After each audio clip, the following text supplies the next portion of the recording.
move on to our keynote speakers for the night. They're the two gentlemen in the back with the black hats. As I said, they've been involved in a lot of the Alamo protection issues that have come up recently, and instead of me describing who you guys are, why don't you come up and do it yourself?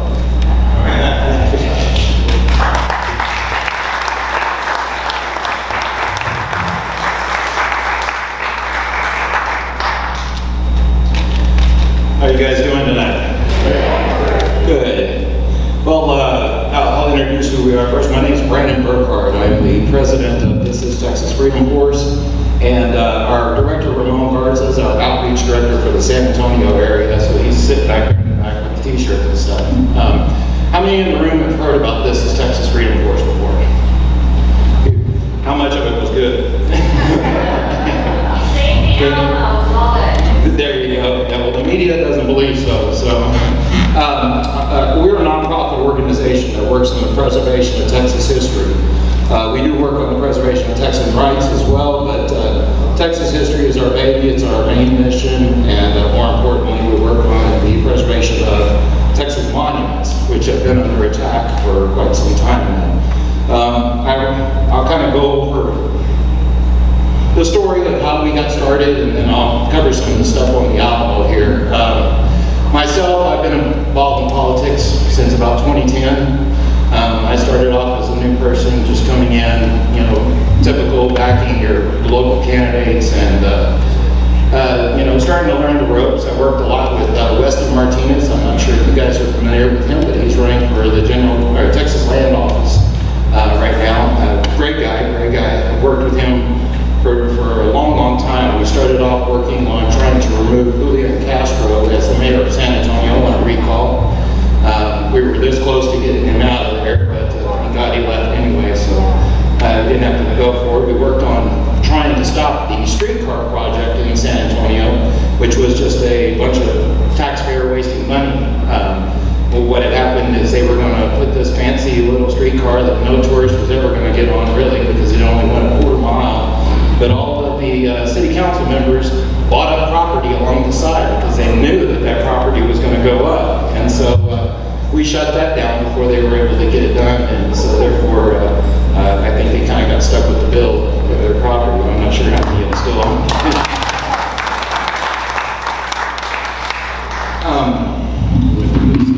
I'm sorry, guys. I'm literally 2 weeks out of the hospital having surgery, so I'm kind of hunched over a little bit here. So after we got done with that, we worked on trying to stop the toll roads, etc. in San Antonio, and just the basic stuff that everybody kind of does when they first get involved in politics. Wasn't nobody knew who I was. I mean, Weston knew who I was because I could step by the side, left and right, because I knew he knew what he was doing. So then the Tea Party came around, and when the Tea Party started up, we kind of got involved with the Tea Party a little bit, and we had a problem because the Tea Party we felt in San Antonio just wasn't active enough. And so a lot of the younger generation guys got together and we kind of formed another chapter of the Tea Party in that city there. It was called the River City Tea Party Patriots. And we made sure that we were very, very active. Shortly after that, how many of you are familiar with the Bundy Ranch standoff that took place in Nevada, Nevada? Myself and 4 others, we hopped in my truck. We took, at the time they were eating calf milk up there, the Bundys were, and so we took up about 7,000 pounds worth of calf milk to them. Because when they put out the call, we thought, what better place in Texas than to bring calf milk from? So we stayed up there 6 weeks with that, came back, and when we came back, the San Antonio Tea Party is what it was called. Ended up having a press release to call us domestic terrorists because we went up there to go fight for the Bundys. And it was a real eye-opener for me. I mean, because I had, at that time signed up to be a delegate, be precinct chairman. I was even an election judge for a year during that time. And kind of opened our eyes to what was really going on, that we had a lot of problems within our own conservative movement there in San Antonio, which hence why we've had nothing but liberal city councils and mayors for God knows how long. So at that point, I kind of resigned from any type of politics and doing anything of that nature. And then all of a sudden we started seeing on the East Coast that the far left, we call it the cancel culture, was starting to go after monuments. And, everybody in Texas said, oh, they're not going to come to Texas. They're not going to come to Texas. There's no way that they'll do it. And I made a vow to a couple people, because then I was on Facebook, not any longer. But, and I said, if they ever do come to Texas, I said, I'm going to make it my mission to make sure every Texan knows about what's going on. And we're going to stop this. Because Texas history is very near and dear to my heart. Being a generation Texan, I wish I could tell you that I had some kind of ties to the Alamo, but I am half Comanche, half German, and so I was my ancestors were on the other side of this stuff, So, but still, rich history and all history is important to us. And sure enough, it wasn't right after New Orleans that the first monument came under attack, which was the Sam Houston Monument in Herman Park in Houston, Texas. We started putting out the word that when I say they, it was Antifa at the time that was coming to try to destroy the Houston Monument. They wanted to vandalize it, take add pics to it, etc., do anything they could to try to desecrate that monument. Well, I believe it was a month, right around about a month's time that it took us to put it together. We ended up pulling out 1,500 armed Texans to go out and surround the Sam Houston Monument that day. And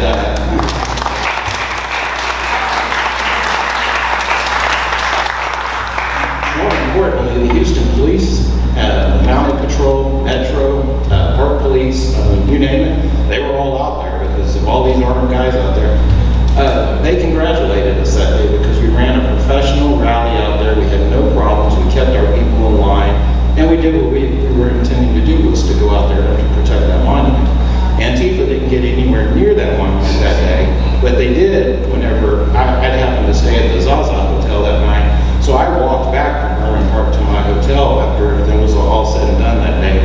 And the entire downtown, the telephone poles, the bus stops, etc., was tagged up with Antifa stuff, which wasn't there the morning when I walked up to go to the park. Not only that, one of them was brazen enough to climb up one of the big highway signs, the green highway signs that are above there, and tag Antifa up on there. So we know that they were in the area. They just didn't show up because, who's going to go up against 1,500 Texans? So, armed ones at that, too. And at that point, we were approached by some lawyers that told us, they said, you guys need to form a nonprofit.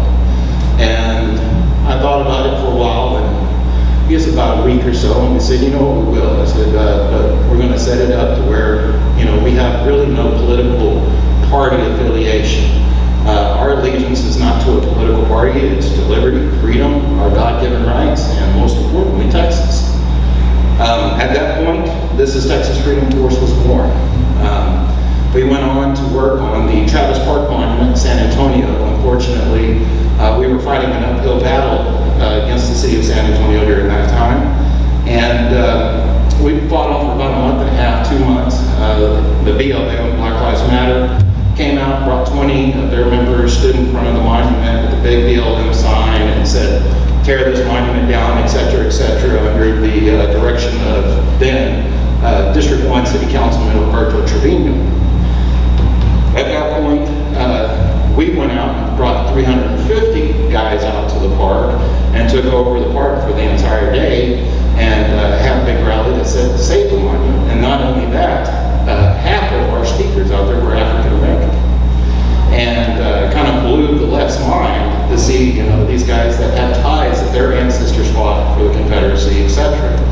And so the media made a big deal out of that. Immediately we were dubbed the Confederate Monument Saviors and this and that, and Lost Cause Saviors, all this other stuff. And we kept telling the media that we fight for all Texas history. It's all important to it. It doesn't matter if it's Sam Houston, it doesn't matter if it's the Confederacy, it doesn't even matter if it's the Martin Luther King Monument that's in Houston, Texas, which, by the way, our guys stayed out 48 hours during the BLM riots last year and protected that monument as well. But the media wouldn't want to talk about that. You don't see any reports on that. At the end of 2017, that's whenever things with the Alamo Cenotaph started gearing up. And we knew that we were going to have to get involved with this one because the Alamo is the great old Texas liberty. It is the most important monument other than San Jacinto for Texas. You know, we did not expect to be in a 4-year fight with the city and George B. Bush, but that's what we ended up having to do. Our organization ended up attending 89 meetings during 2018 alone over the Alamo. We followed them everywhere they went. We were there talking to the crowd, talking to Texans, trying to tell Texans exactly what they were trying to do. We fought long and hard with them. Sometimes it looked good, and sometimes we thought we were licked. But you know, just like Travis and the Alamo defenders, we kept on. You know, you never stop fighting for what you believe in. Eventually, you know, if you listen to what Lieutenant Governor Dan Patrick says, he came in and saved the Alamo Cenotaph all by himself, and that's just a bunch of baloney, guys. That was the only meeting that Lieutenant Governor Dan Patrick ever stuck his neck in, even though we lobbied him and have it for 4 years. Never said a word. Finally, he did step in, and the Texas Historical Commission shut him down and told him that you are not going to move the Alamo Cenotaph ever. And of course, we recorded the Alamo Advisory Committee, which is a nonprofit that's underneath the city that was working on the Reimagine the Alamo project. And they had nothing but bad things to say about this as Texas Freedom Force. And they even went as far as to say some stuff that got them in trouble. And that's also one of the reasons why Trevino now is no longer the District 1 Councilman in San Antonio, and he's also not head of the project anymore. But before we clap for something like that, we got somebody just as bad. We've got a city council woman who has ties. Her ancestors was actually an Alamo defender, but she is all for going ahead and turning the Alamo into something that it is completely not. She's part of the La Raza unit. I'm not sure if you guys know about that, but it's Julian Castro and Joaquin Castro's mother. And she's the one that said that she'd like to take a bulldozer, bulldoze the Alamo because they were a bunch of drunks, cowards, and racist. And that's just ridiculous, but that's what they were taught. Trevino was taught the same thing, and Billy Rion, the councilwoman, was taught the same exact thing. So we were able to take a couple of months off after winning the fight for the Alamo Cenotaph last year, and now we're right back into it again. It is starting back up, but it's a completely different narrative this time. Before, there was no talk about racism. There was no talk about that the story of the Alamo was untrue. That, you know, we've all been lied to all these years, and then of course the book that just came out, Forget the Alamo. There's not an ounce of truth in the book whatsoever. Unfortunately, we're very limited on what we can do to help save the Alamo at this point, because there's really nothing you can do inside the city council. We have tried to get the mayors, our Mayor Nurnberg, who is far left from Boston, doesn't know anything about Texas history. We've tried to get him kicked out. Unfortunately, the people are what we call sheep. They just go ahead and they vote for the guy that's in there because they feel like that their life has not been affected, even though they're not paying attention to what is happening in politics. We've got the city council is just the same. We've got two friends in the city council, one who's actually a conservative and one's a Democrat. Both of them who voted against the Reimagine the Alamo project the first time, and both of them are sticking with us this time, in this go-round. But they have the majority, so therefore there's little we can do. Plus the city has now invested lots of money into making sure that this Reimagine the Alamo project takes hold, that they're not going to back out. So there's little we can do there from the city part. And so we have changed our tactics and started moving towards the state level and tried to get our Texas legislators, our senators, and state reps involved in this stuff back in 2019 during the legislative session. Representative Kyle Biederman, who's been an absolute great advocate for the Alamo this entire time. He wrote several bills in 2019 Senator Brandon Creighton has been a huge supporter of TITFF, and he has filed a monument protection bill for our organization 3 legislative sessions in a row. In 2019, he got the bill completely passed inside the Senate. It was an ugly, ugly argument and debate. I'm sure anybody that watched it saw the names that he was called, traitor, racist, and everything else by the Democrats that were sitting inside the Senate there. But he took it like a champ and stood up to him and told him, hey, this has nothing to do about race. This has everything to do about our history. So we also have a few others that Representative James White, who wrote the companion bill for that, essentially it was SB 1663, which was Creighton's bill. And White came in with his House bill, and I wished I had the video to show you guys because it's wonderful. Everybody knows who Representative Jarvis Johnson is, right? And you're a Democrat. Yeah, well, if you've ever heard this guy speak, he can't go 2 sentences without calling somebody racist. That's what, he's African American, and he thinks that all whites, anybody that's not black is racist, and I mean, he just moves on and on and on with that kind of thing. Well, he tried to pull that during the 2019 House hearing, and Representative White, who happens to be black as well, stepped up there and told him, wait a minute, I've got ancestors that fought in the Confederacy. How can you call me a racist and this and that? And it was a beautiful exchange. And I mean, we were all sitting in the committee room just cheering him on because we were just like, finally, somebody's going to step up to him, because if I was to say it, I'd just be a racist, because I look white. So, and even some of our members, like Ramon, who's 100% Native American, and Lupe, who is 100% Hispanic, they would be called the same thing. In fact, just here recently, we went up against a couple of leftist cancel culture group, I guess you want to call them, and the media guy walks over to Ramon and myself, and he tells me, he says, you guys don't look like a bunch of white supremacists. And we kind of looked at each other weird, and he goes, well, that's what I told I was going to find when I came over here. Well, George Rodriguez was our main speaker that day, and Weston Martinez was there, and he was also speaking that day, so we were like, yeah, there ain't nobody over here, white supremacists. But that's, when you have no other argument, you go to a race car. So, unfortunately, the House had 1 week to pass that bill in 2019, and they didn't do it. They settled. We're not sure exactly who it was in the House that slowed it down. We think Bonin had a part into it, but we couldn't prove it. But each year, as we've gone through these legislative sessions as an organization, this being our 3rd year this year, we learned different tricks to make sure that we start watching them. So this year, whenever monument protection came up, the year in 2020, 97.3% of conservative Texans said, don't move the cenotaph and protect our monuments here in Texas. Now, you could pick out any topic you want to, any cause you want to in Texas, and you're not going to get 97.3%. I mean, it's just an overwhelming number. So when we went into the legislative session this year with our monument protection bill, which would have included the Alamo in it, we expected to see, 90% chance we'd get this passed.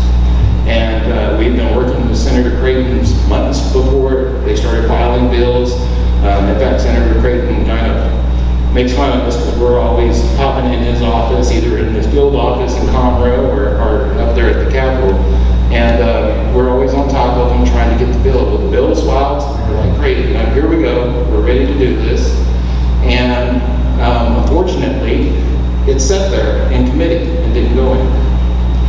So immediately, myself, Ramon, our vice president, and several other, thank you.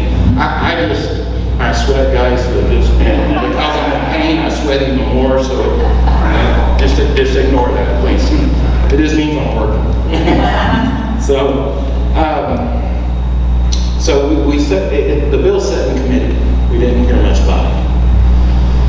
So we started asking questions and going and hitting some of our friends inside the Senate, some of our friends inside the House, and we ended up finding out that Dan Patrick told Senator Birdwell, who was the chairman of this committee, to sit on the bill, don't move it. This was a shock from us because although Dan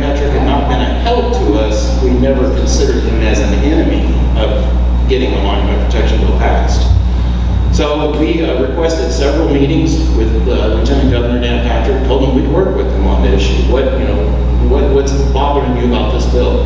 Because the bill specifically stated any monument 40 years old and older cannot be moved. Any monument 20 years old to 40 years old can only be moved, but with the vote of the people of all of Texas, not just, the Dallas County or not just Houston, etc. All Texans would have to vote on this. And then, of course, anything under 20 years old and older, the city councils and commissioner courts could easily remove this stuff. And we don't consider those historical monuments, even though they may be historical figures. They're not old enough to fit in that category. So we tried to berate Senator Birdwell as well as Dan Patrick and get them on board. We even went to, how many of y'all are familiar with Dead Man's Hole? No? Okay, so just a real quick history lesson. There's a place, where's the town again? I always forget the town. It is up right there, north of Blanco. Okay, just north of Blanco? Yes. And there's a hole in the ground. And the story behind it, it's got several different, back during the Confederate War, the Confederates used to throw Union soldiers down it, because it's a deep, deep hole. But more importantly, in the early 20s, I believe it was, the townsfolk they had a tyrannical government with their city council that was basically not listening to the people, etc. Then the townsfolk took the city council and threw them in the hole. So you see where we're going with this. We went out and did a video in front of this hole with the historical marker behind us and stuff, and kind of explained to Birdwell as well as Patrick that you either get on board with Texans, because although we don't throw people in holes now, we will vote you out. And, so we never got a response out of them, so we started pressing on the House version, which was the companion bill in the House. It wasn't intended to be the companion bill. Representative Hefner was the author of the bill there, and it was amended and changed so that it did fit the wording of Senator Creighton's bill. And we got it through committee, and we were really pressing our luck because we'd already burned a month or so trying to fight with Dan Patrick, Senator Birdwell, and the Senate to try to get this stuff taken care of. Unfortunately, it's hard to say. The calendars committee for the House, who was dominated by Republicans that sit in there, didn't care. Hefner even sat on the calendars committee. We had Dustin Burrows that sat on the calendars committee, who was the chairman of the committee, and they still didn't move it. They let it sit in there for about 2 weeks until the last day we were up there. We took probably about 150 of our members and lined the halls, and we'd go in and talk to each one of the committee members, and they'd say, "Oh, you can go and bring everybody in." And said, "We're not going to fit. Come out in the hall and talk to us." And they'd come out and they would look all the way down. The halls were lined on both sides. And we said, "Listen, Texans want this done. It's a priority bill. There's 97.3% of Texans trying to fight for this bill. So why can't we get this done? Let's move it." They knew that they were going to be in trouble if they didn't move it. So what did they do? They waited until the last day that they could move it out, moved it out, and put it on page 23 of 25 for the House.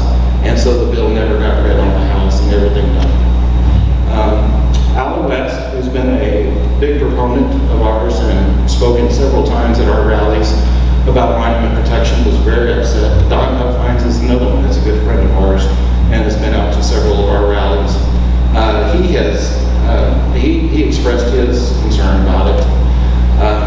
And both of them have said if they are elected governor, that we're not going to have to wait on the legislator to get monument protection done. They'll do it by executive order and get this taken care of so that we can stop having to fight the liberal left or the cancel culture from erasing our history. So now that I kind of covered everything for the monument protection, I'll talk to you guys a little bit about the Alamo. And am I good on time? Yes, no? Yes, okay. So our biggest claim to fame, we were just a small nonprofit organization through 2017, 2018, 2019, although we had probably about 4,000 members in Texas. We were still small, not a lot of people knew who we were until May 30th came around last year. And this was right after the George Floyd starting to riot all over the country, including in Texas. On May 28th, we intercepted information going between different liberal organizations that said they were going to burn the Alamo to the ground. The night before, they had vandalized the Alamo Cenotaph, and our organization was first on site right after it happened, even before the cops got there. We got word of it. Our people started calling us. We woke up in the morning, fell out of bed, and ran down there right quick to go guard it. And when I mean guard it, armed, you know. And they permanently damaged the marble with the red spray paint that was put on there, down the Alamo, down with white supremacy is what was written on. So we were already, this is why we started paying attention to a lot of the groups. And you have to understand, most of our members we're made up of 3/4 of former military and former law enforcement. So a lot of us, including myself, I used to be a bounty hunter, know how to track, know how to pull information from intelligence and stuff. And so we intercepted that they were going to try to burn the Alamo down. We went and we presented this information to the San Antonio Police Department. I even hand walked it into the mayor's office in Nuremberg in San Antonio and told them they've got a big rally going on in Travis Park that day, and they're going to come down right afterwards and they're going to try to burn the Alamo down. What are you going to do about it?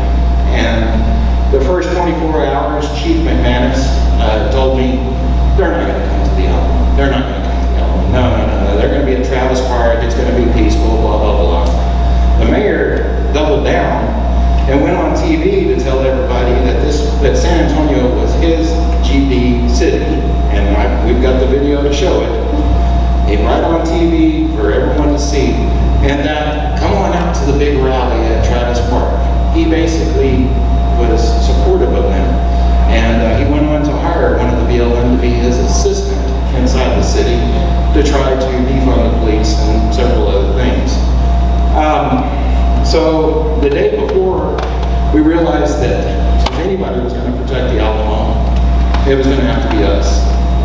And not only that, inside of all the intelligence that we were tracking on social media and through emails, etc., we found out that San Jacinto was under attack that same night, and they planned to hit the Capitol, the monuments that sit on the Capitol that same night. So when May 30th came around, about 5 p.m., there was 150 of us that showed up at the Alamo armed to stand there and make sure they didn't get anywhere near it. We had a team of about maybe 6 that went out to San Jacinto to sit out there, and we were requested to go to San Jacinto by the Houston Police Department because they had 60,000 rioters and looters going on downtown Houston.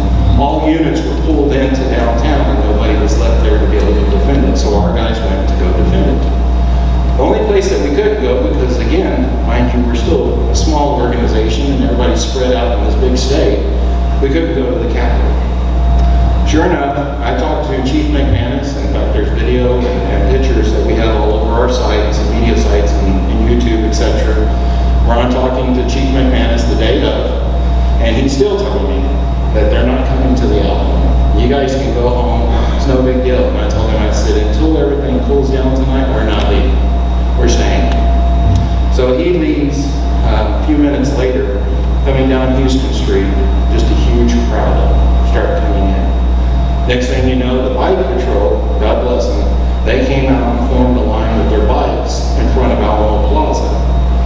And we told our guys to form a line around the Cenotaph because we anticipated if they were going to go after anything, they were probably going to go after the Cenotaph because they just vandalized it 48 hours earlier. Unfortunately, they broke the lines of the police officers who were out there. And I will say this, we were told, I won't say who, but we were told by a higher up San Antonio police officer that said, if they break our lines, you guys are free to fire. And that was something I've never heard the police tell us ever, you know. It was that serious that night. There was rocks being thrown, glass bottles, anything and everything, and spitting on, all that other stuff. It was happening that night. And so when we saw them break the lines, we saw them charging towards the Alamo Chapel. And so we sent about 30 of our guys to go stand in front of the Alamo Chapel there.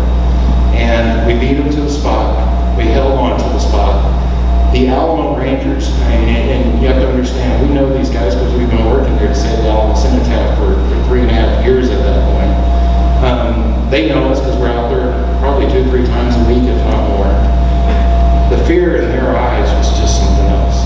I mean, at one point, one of the Alamo Rangers looked at me and he said, God, I wish I had a smoke grenade to throw it to the crowd.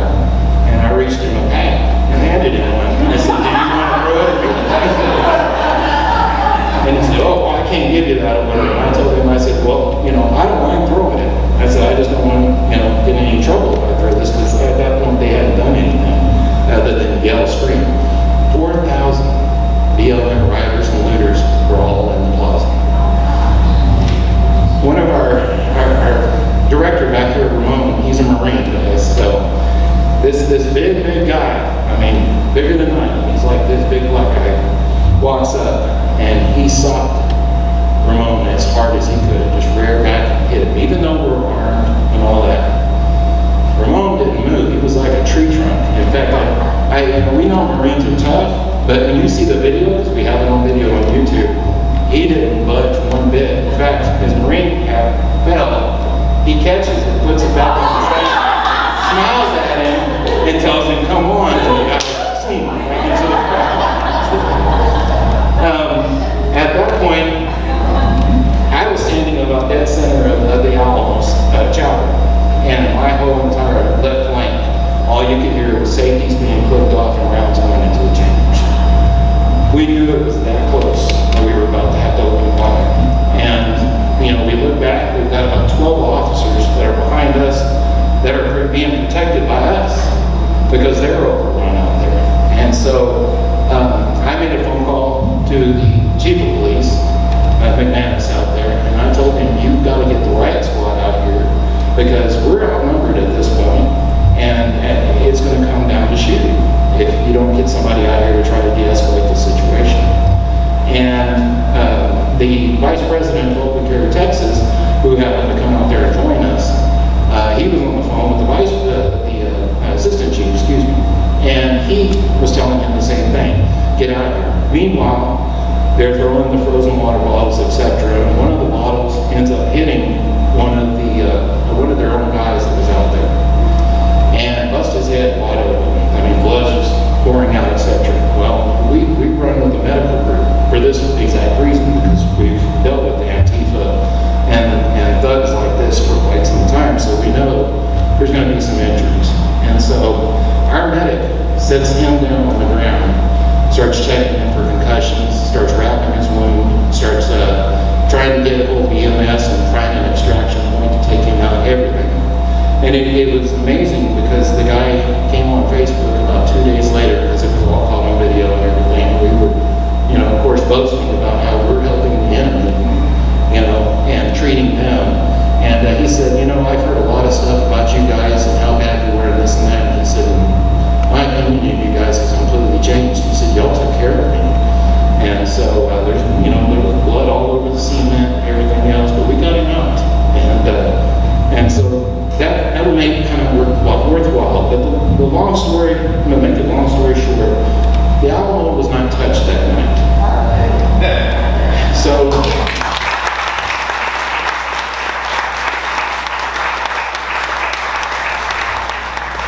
it was a rough night, and our guys at San Jacinto, they had a pilot car, or van, excuse me, that had been driving by San Jacinto at 3 or 4 o'clock, and anyway, it's been out in San Jacinto, and there's nothing but a bunch of industrial stuff out there, so there's no reason to be driving by it multiple times. So whenever the police came in at about 4:30, 5 o'clock in the morning to relieve our guys and send them home, they told them, they said, you know, we've got a van, we've got his license plate number, etc.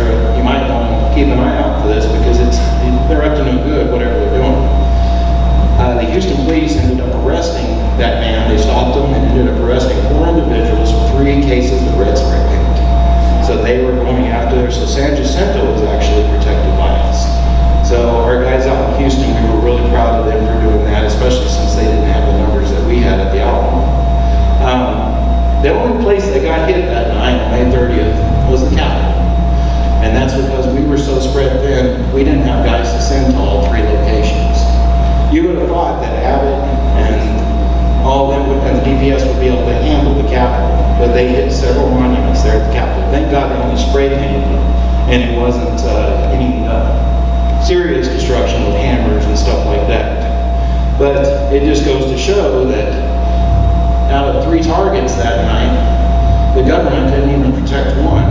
It was citizens, Texans, that went out to protect 2 of those 3 ones. And our membership exploded that night. And we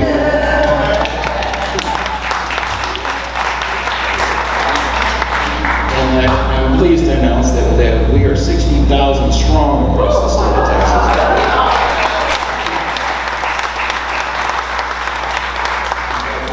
We just opened up a Dallas chapter. Got a new director up there that's working on things so that we can all work on this stuff. So, but you know, about the Alamo right now, I explained to you guys, there's not much that we're going to be able to do from the city level. The legislator, we have fought tooth and nails to get monument protection put on the special session, and it doesn't look like Abbott's going to do it. And we don't expect him to, because Abbott's remained silent throughout this whole thing. So has Patrick. And so the only way that we see clear that we can stop this Reimagine the Alamo project is to get Weston Martinez elected as the Texas Land Commissioner, because he will control the Alamo at that point. He can withdraw all the state funds that are being put into the Reimagine the Alamo project from the state, and more than likely, it's not 100% sure now that he's working with Paxton to see if there's a way that they can get out of the lease agreement and basically tell San Antonio, we're not going to do this unless you do it our way, but just keep the focus on the 1836 Battle deal. So, as a nonprofit, we can't endorse candidates, and we never endorse candidates. As individuals, and I'm speaking to you as an individual right now, there's no better person to put in there than Weston Martinez, because Weston Martinez is the only candidate that has stood next to us in those city council meetings, has stood next to us up at the Capitol testifying on behalf of the Alamo bills and the monument protection bills. Nobody else was there helping. I mean, it's like nobody wants to touch it. It's a hot potato, you know. Nobody wants any part of this because they're afraid of being called racist. And again, it has nothing to do with race whatsoever. You know, our membership is dominated by Hispanics. So how are we supposed to be white supremacists fighting for Texas history? It just doesn't. And Mayor Nuremberg, we had Alan West, and how many of you know the Republican historian, Dr. Tim Wesley? And oh man, if you guys ever get the chance to go hear Dr. Tim Wesley speak, he is amazing. He's a former preacher, former. Oh, you do know him. So you've heard him speak then. Powerful. Yes, this guy, let me put it to you this way. We had him and Alan West at a rally together, and Dr. Wesley was going to be our main person to speak that night, our headliner. And when Alan West signed on, of course, I made Alan West the headliner for us. And so Dr. Wesley gets up there, and being a former preacher, if you've ever heard him speak, it's like he's preaching a sermon. He's like a Baptist preacher preaching a sermon, but it's about Texas history and the Alamo, and so it's just fire and brimstone. I mean, it's wonderful, you know. And so then I called Alan West up to come speak after him, and Alan West's first words were, "What is this, a setup?" He said, "I'm just a country boy who jumps out of airplanes, and you expect me to follow this guy?" So if you guys get a chance, and we're proud that Dr. Wesley is actually a member of our organization as well, and he was before he became the historian for the state. So if you ever get a chance to go see this guy, it is well worth it. Yes, ma'am. I have just returned from CPAC, and I will tell you that Alan West is in support of everybody from Texas. There's not anybody that they're adamant to know. We've got to get out and really take it down and take out that 90% that worthless station. Yes, ma'am. We agree 100%. And thank you for wanting to see that. We appreciate that. We were supposed to be there, but because of my surgery, I wasn't able to. Okay, so isn't the Alamo protected by UNESCO? I mean, isn't it a World Heritage Site? Yes. Is there no recourse that way? No. In fact, UNESCO is not going to be of any help whatsoever. They would prefer it to turn into we're going to honor all sides Santa Ana and the Mexican soldiers that fought there. In fact, we just got into it with LULAC less than a month ago because they want to make a national day to honor the Mexican soldiers that fought there and honor Santa Ana. And so we went out there to combat them. And now they're shutting down the entire plaza to where it's no longer, you can't go out there and videotape. We went out about 2 weeks ago, 3 weeks ago, to go videotape, and they told us that we had to go to the south end of the plaza where the First Amendment area is. Well, the last time I checked, this is America, and more importantly, Texas. It's all the First Amendment area. And videotaping is no different than any tourist coming in. It's not like we're having a big rally here or anything, so they're trying their best, and the only thing we can hope is to stall it long enough to get Weston in there so that we can try to shut this down. I'm sorry, somebody, feel free. Any other questions?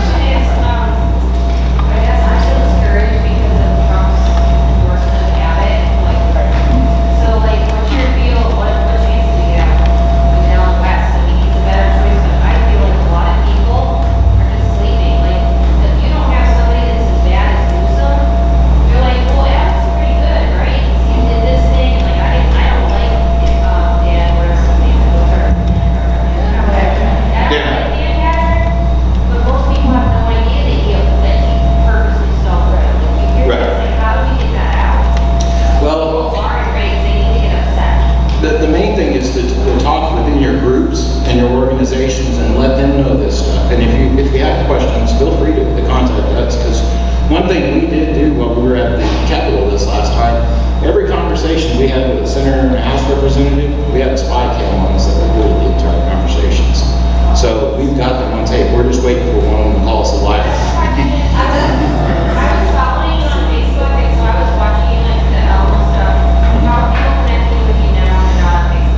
Yes, for those that don't know, 3 days before the election, TITFF was axed on Facebook.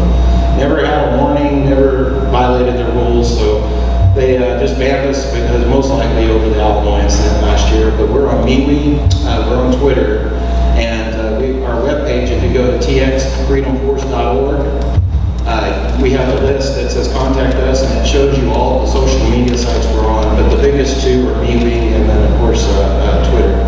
Yes, ma'am. How are you going to counteract $55, whatever, $1 billion or $1 billion that Abbott was likely given by the Chinese? How are you going to counteract that? Yes, ma'am. And I apologize for not answering that part of your question as well with dealing with Abbott. So the way I put it is like this. We all can agree, or at least I would assume 90% of y'all would agree, that either Allen West or Don Huffines will be a better governor than Abbott will be. The most important thing that we need to know, and Don Huffines has $9 million he's raised it in the last 2 months. I'm expecting that West will be able to do the same thing because he has more face time with a lot of the grassroots around Texas, etc. The main thing I would say is that make sure that we're not mudslinging against West, the Don Huffines supporters, that we're not mudslinging against West, and that the West supporters are not slinging against Don Huffines. Make sure that we're concentrated on Abbott.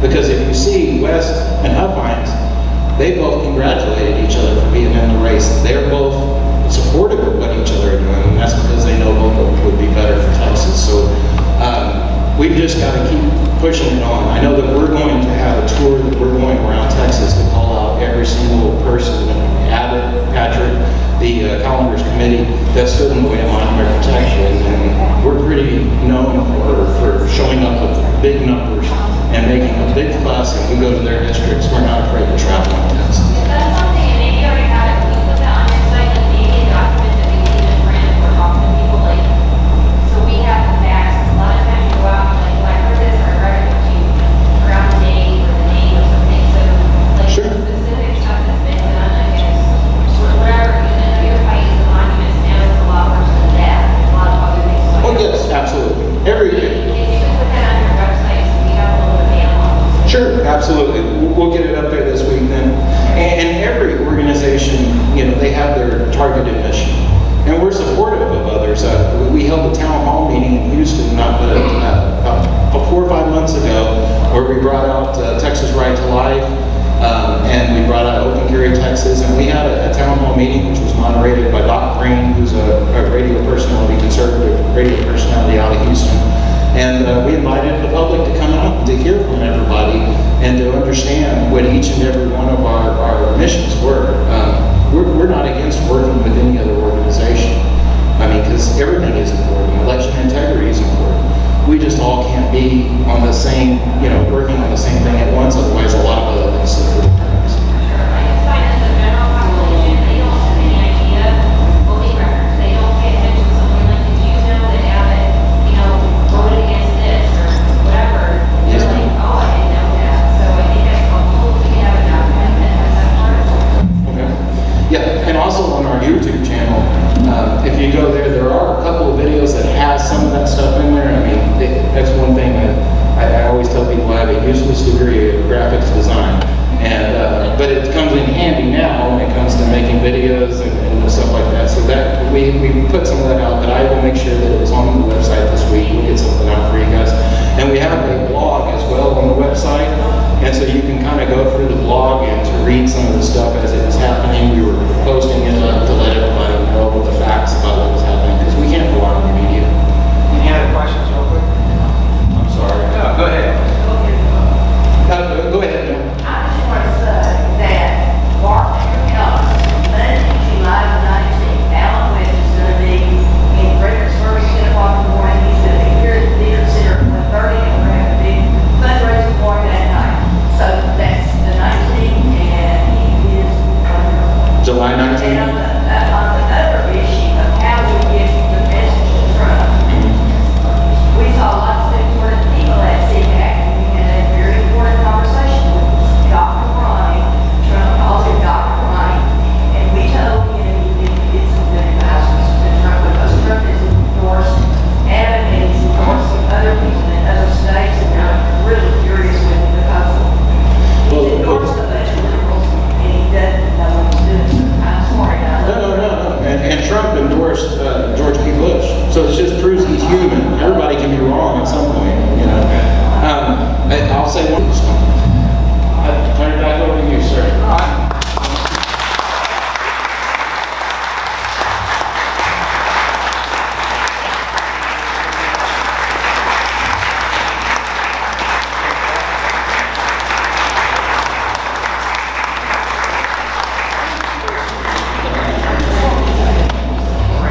I'd like to let all of you know that we've got t-shirts. I'd like for all of y'all to know that over on the table, there are t-shirts. And this is one way that we can all help them fight the fight. So stop at the table and purchase a couple t-shirts. That's awesome. All right, that's good. I was going to recommend the same thing, that they have a table of items for sale back there, which supports their cause, so it'd be good if you could go back there and look. And we have the room for a little while longer, not much longer, but they'll stick around and answer your questions. What, Peggy?